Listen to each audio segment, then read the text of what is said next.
काम बंद। मजदूर भाई लोग, तोहनी लोगन के फैसला एकदम सच बा। हसुआ ना उठाई ता खाई का।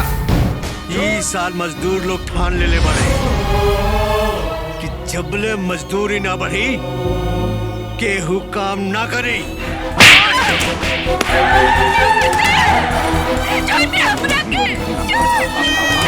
एगो औरत पे तू अपन नपुंसक मर्दानी के दम दिखावत रहले।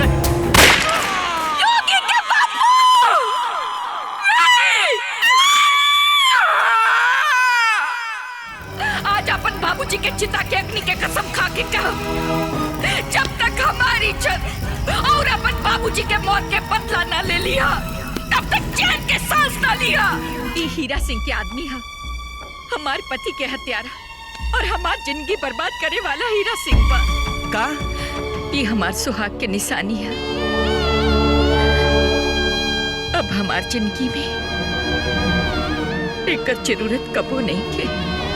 दाद देवे के पड़ी वो थानेदार के जे तारा के गिरफ्तार करे घड़ी इतना ना सोचलस कि तू मंत्री के बेटा हुआ। मान गई नहीं ना माई, काका काकी के ये बात नहीं खे मालूम कि अपन बेटी के बियाह जौन लड़का से कल चाहता रहे ओकर बड़ भाई लाल चिंगारी के मुखिया है। अंत करी अब जुल्म के उतार, अंत करी अब जुल्म